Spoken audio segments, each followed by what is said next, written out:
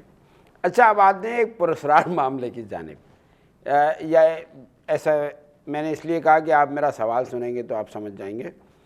ایک جانب تو اسٹاک ایکسچینج ہر دوسرے روز بلندیوں کے نئے ریکارڈ قائم کر رہی ہے، تو دوسری جانب ملک کی معیشت ہر گزرتے دن کے ساتھ اور بھی زوال پذیر ہو رہی ہے۔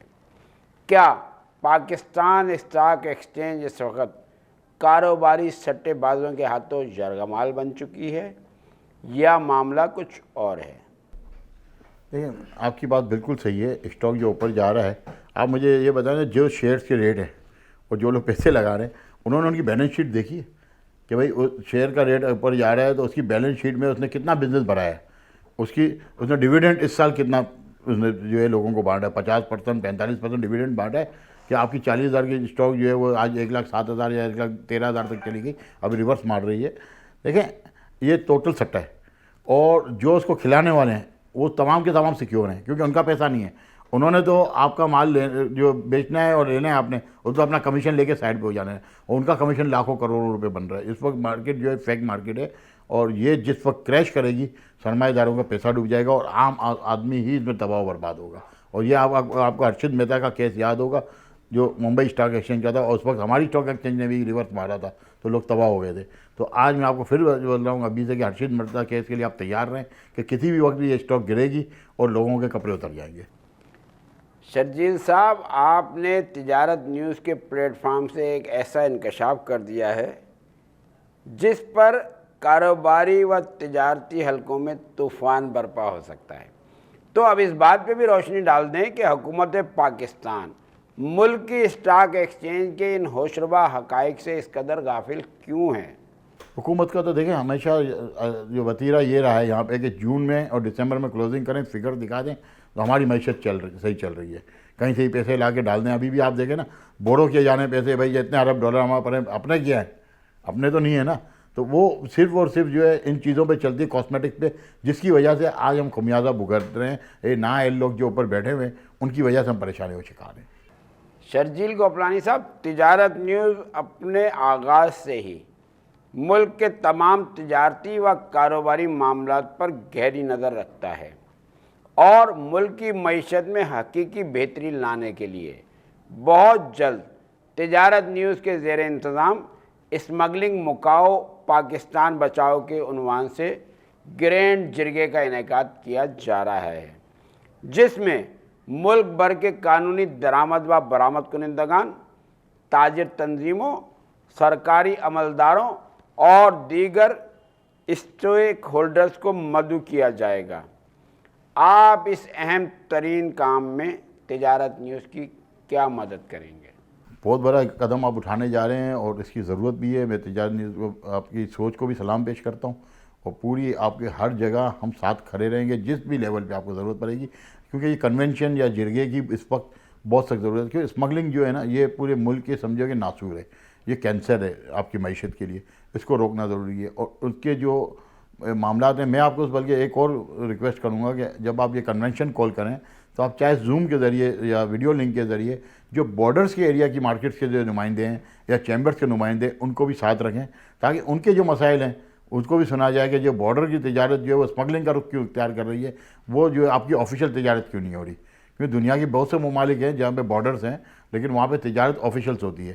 تو ہم بھی ایسا ماحول کریٹ کریں کہ ان بارڈرز پہ ہماری مارکیٹس ہوں اور سامنے والی مارکیٹ سے بھی ہمارا مال آیا جائے لیکن آفیشیل ہے، یہ اسمگلنگ کا رجحان جو ہے نا یہ ختم ہونا چاہیے۔ شرجیل گوپلانی صاحب، اس اہم ترین کام میں حصہ لینے پر تجارت نیوز آپ کا مشکور ہے۔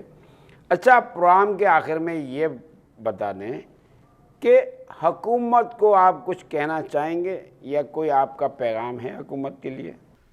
نہیں، حکومت کے لیے تو کچھ بھی نہیں ہے ہمارے پاس الفاظ، کیونکہ حکومت کو تو بول بول کے ہم تھک گئے، کہنے کا کوئی فائدہ نہیں ہے۔